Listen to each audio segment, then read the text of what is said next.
এই ভিডিওতে আমরা ওয়েটেড এভারেজ অফ আওয়ার্স বের করব। আর সেলস ভ্যালু হবে হচ্ছে আমার ওয়েট অফ আওয়ার্স। আমার ক্রাইটেরিয়া হচ্ছে তিনটা: ইয়ার, মান্থ, সেলস পারসন। প্রথমে আমরা ভেঙে ভেঙে বের করা দেখব।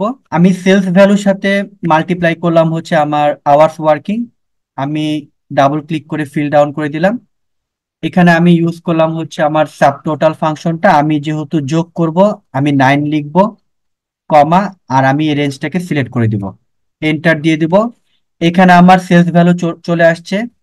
এখন আমি এটাকে কপি করে এখানে পেস্ট করে দিব। তাহলে আমার এই রেঞ্জটা হচ্ছে আমার যোগ হবে। এখন যদি আমি এই ভ্যালুটাকে ভাগ দিই হচ্ছে এই ভ্যালু, তাহলে কিন্তু আমার এই ওয়েটেড এভারেজ আওয়ার্সটা বের হয়ে যাবে। এখন আমি যদি তিনটা ক্রাইটেরিয়া ধরে বের করতে চাই, একটা হচ্ছে এ 2022, আর এটা হচ্ছে জানুয়ারি, আমার রেজাল্ট হচ্ছে আমার 7.59। এখন যদি আমি ফিল্টার থেকে সিলেক্ট করি, প্রথমে আমি সিলেক্ট করলাম এখান থেকে হচ্ছে আপনার এ, তারপরে আমি এখান থেকে সিলেক্ট করলাম হচ্ছে আমার 22, আর এখান থেকে হচ্ছে আমার জানুয়ারি। এই দেখেন আমার রেজাল্ট কিন্তু আমার 7.59 চলে আসছে। ওকে, এখন আমরা কিভাবে একসাথে বের করতে হয় সেটা আমরা দেখবো। আমরা ফিল্টারটাকে ক্লিয়ার করে দিই। ওকে, এখন ইকুয়াল টু হচ্ছে আমার সাম। আমার প্রথম ক্রাইটেরিয়া হচ্ছে এই রেঞ্জটা সিলেক্ট করব, ইকুয়াল টু হচ্ছে আমার এই ভ্যালু, ব্র্যাকেট ক্লোজ, মাল্টিপ্লাই।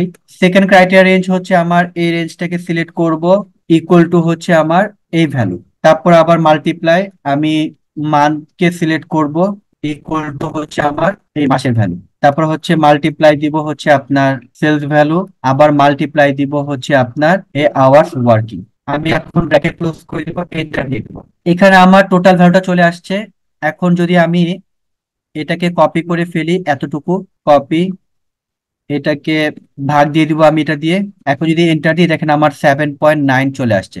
এখন এখানে আমার ফ্রিজ করতে হবে, আমি এটাকে লক করে দিব। এই সবগুলা ভ্যালুকে হচ্ছে আমি লক করে দিব। ওকে, এখন দেখেন এই যে এখানে আমরা এর পূর্বে হচ্ছে আমরা ডলার সাইন দিব, আর এখানে হচ্ছে আপনার এটাকে আমরা ফুল লক করে দিব, এবং এই 16-র আগে হচ্ছে একটা ডলার সাইন দিব।